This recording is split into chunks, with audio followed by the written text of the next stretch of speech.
ये बताइए, वक्फ बोर्ड लोकसभा और राज्यसभा से पास हो गया। एक तरफ लोग कह रहे हैं संविधान की धज्जियां उड़ा रही है भाजपा, दूसरी तरफ वही लोग अब कह रहे हैं कि जमीयत उलेमा हिंद को सुप्रीम कोर्ट बनी। कौन क्या कह रहा है हमें उससे कोई मतलब नहीं है। Supreme court, high court, lower court उन लोगों को तब जाना चाहिए था जब भारत आज़ाद हुआ। और आज़ादी के बाद 1954 में पाकिस्तान देने के बावजूद भी एक वक्फ बिल लाकर, एक वक्फ बोर्ड बनाकर इस देश में और एक पाकिस्तान बनाने की जो इजाज़त उस सरकार ने दी थी, तो हमको लगता है कि पहले तो उसके खिलाफ कोर्ट जाना चाहिए, उन्हीं लोगों को जो आज कोर्ट में गए हैं। और ऐसा कोई भी संस्था नहीं हो सकती कि जो जज भी मेरा, वकील भी मेरा और निर्णय भी मेरा, और मैं जिसको कह दूं, उन्होंने तो कह दिया पार्लियामेंट मेरा, पार्लियामेंट मेरा। उन्होंने तो हाई कोर्ट प्रयागराज को कह दिया था मेरा, वो तो एक दिन आपके स्टूडियो को कह देंगे कि ये भी मेरा।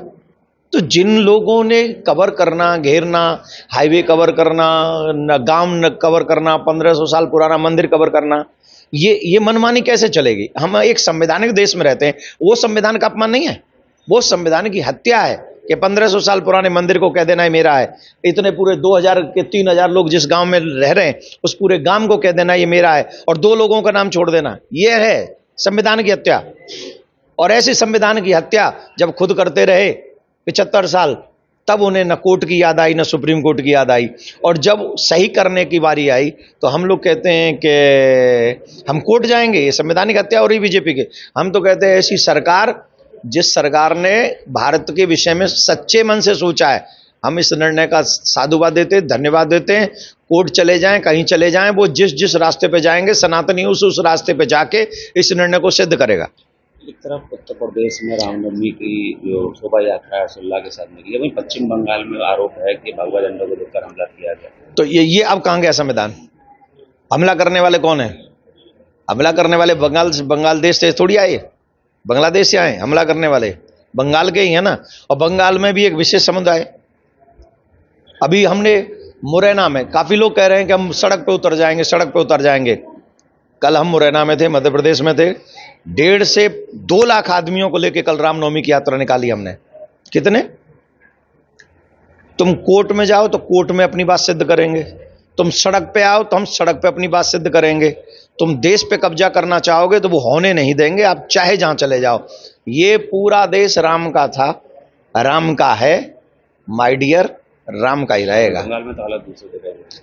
कब तक रह लेगी? 26 में देख लेंगे, देख लेंगे। क्यों ममता बनर्जी की राजनीति? ममता बनर्जी भी तो हिंदू है।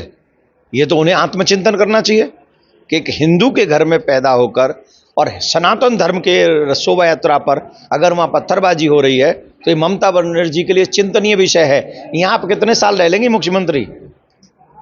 कितने साल? 20 साल, 25 साल, 50 साल? इसके बाद भी तो एक बार जीवन को हमें कहीं ना कहीं छोड़ना पड़ता है ना, यात्रा को।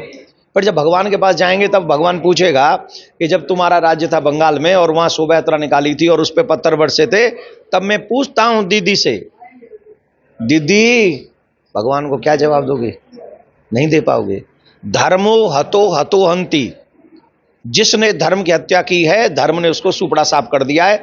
हमने धर्म की हत्या करने वाला रावण नहीं बचा, कुंभकर्ण नहीं बचा, हिरण्यकश्यप नहीं बचा, कंस नहीं बचा, दुर्योधन नहीं बचा। आजकल के लोग कौन से घास फूस के, कोई ये तो किसी खेत की मूली नहीं है। तो मैं कहूंगा धर्मो रक्षति रक्षता। अगर आप चाहते हैं आपका शासन चलता रहे तो धर्म की रक्षा कीजिए, हमें हमारे अधिकार दीजिए, हमें किसी और से मतलब नहीं। धन्यवाद।